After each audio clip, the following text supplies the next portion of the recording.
अस्सलाम वालेकुम। होपफुली आप सब अच्छे से होंगे। रमज़ान रेसिपीज़ में आज एक और रेसिपी आपके साथ शेयर कर रही हूँ, पुदीना रायता पाउडर की रेसिपी। जिसके लिए मैंने ले ली है 1 गड्डी धनिया और 1 गड्डी पुदीना, जिसकी पत्तियाँ अलग कर ली हैं। अब मैंने इनको अच्छे से वॉश कर लिया है और इसके अलावा हमें चाहिए होगा लहसुन की कुछ कलियाँ, जिसको छोटा-छोटा सा काट लिया मैंने, और हरी मिर्चें जिनको धो के काट लिया है। और अब इसको बनाना शुरू करते हैं। सबसे पहले चूल्हे पे हम रख लेंगे कोई कढ़ाई, नॉन स्टिक हो जाए तो बेटर हो जाएगा। तो सबसे पहले मैंने इसमें ऐड की है 1 कप सूजी। सूजी जो है इसको अच्छा सा गर्म करके तो हम इन सब चीज़ों को इसमें ड्राई करेंगे, जो कि मिनटों में ड्राई हो जाएंगी।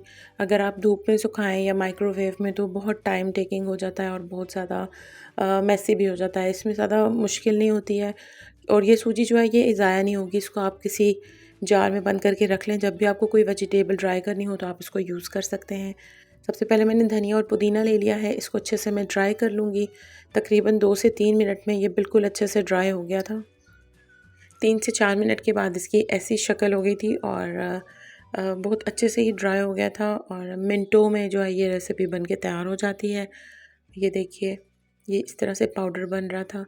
और अब इसको मैंने एक छन्नी में छान लिया। आपके पास घर में कोई भी ऐसी छन्नी हो जिसमें से सूजी आराम से छानी जाए तो आप उसमें ये सारा कुछ ऐड करें और उसको छान लें। सूजी अलग हो जाएगी और आपका धनिया पुदीना जो आपने ड्राई किया है वो अलग हो जाएगा।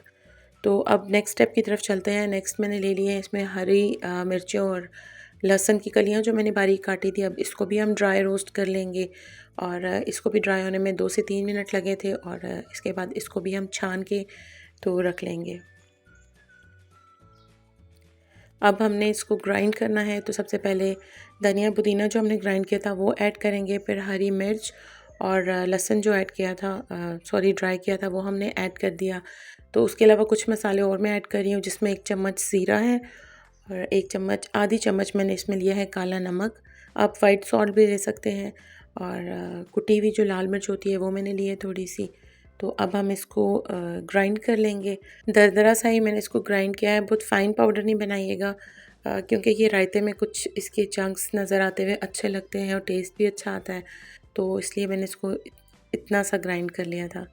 और देखिए कितनी अच्छी इसकी जो है वो शक्ल है, और खुशबू बहुत ही मज़े की आ रही थी।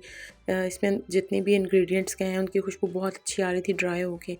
तो बस कोई भी एयर टाइट जार ले लें। तो मेरे पास ये छोटा सा था तो मैंने इसी के अंदर इसको सेव कर लिया। महीनों तक आप इसको फ्रिज में सेव कर सकते हैं।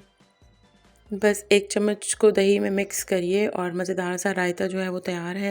वीडियो पसंद आए तो लाइक कर दीजिएगा और डू ट्राई और लेट मी नो कि how it turned out for you. Thank you so much for watching. Take care. अल्लाह हाफिज़।